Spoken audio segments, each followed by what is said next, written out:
nos ha dado muy mala vida. Me decía la esposa de Jacinto el día anterior al entierro, cuando fui a visitarlos. Era una familia que estaba destrozada, sobre todo una de las hijas lloraba amargamente, no solamente por la ausencia, el fallecimiento del padre, sino porque estaban llorando por todo lo que habían perdido a lo largo de su historia.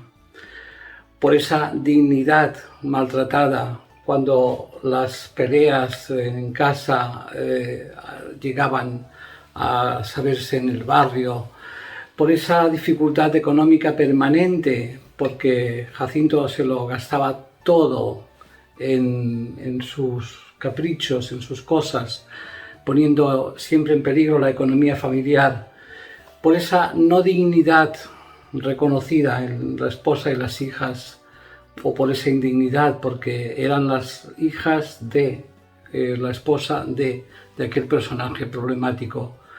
Un llanto amargo por todo lo que habían perdido, por todo lo que no habían tenido. Y llegaba el momento de que aquellas pérdidas, aquellas heridas se podían conservar durante toda la vida. Llorar por aquello que nunca más vamos a poder recuperar. Se imponía ahí una necesidad de perdonar, una necesidad de perdonar a la otra persona para sanar las heridas propias, una necesidad de no conservar las heridas permanentemente durante toda la vida. Y ahí hubo que hacer un trabajo de comprensión, de saber que el esposo, el padre, Jacinto, se trataba a sí mismo muy mal porque no se comportaba como una persona. ¿Por qué razón? Seguramente porque había aprendido a hacerlo así, había sido educado así, en esta forma.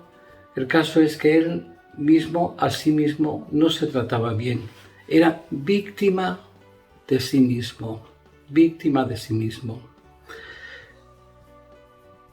Nunca pidió perdón, nunca pidió perdón. Al final de la vida parece ser que suavizó un poco el carácter. Nunca llegó a pedir perdón.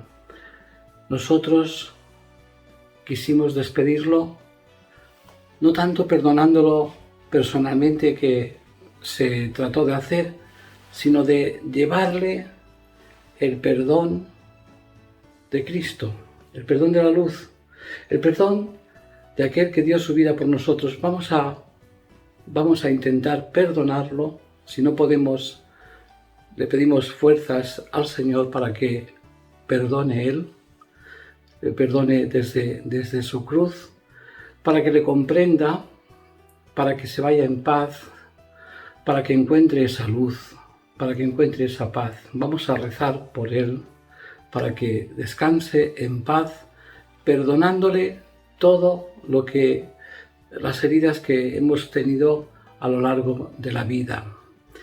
Y montamos una liturgia en base al perdón de la cruz. Y fue bien, porque hubo paz, hubo reconciliación, hubo sobre todo restaurar las heridas que hubieran estado abiertas durante toda la vida.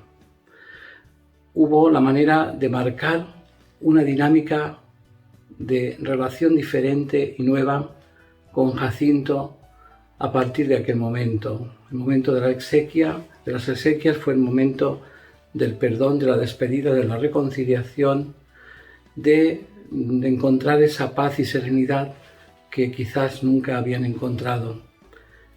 Es necesario perdonar para sanar las propias heridas.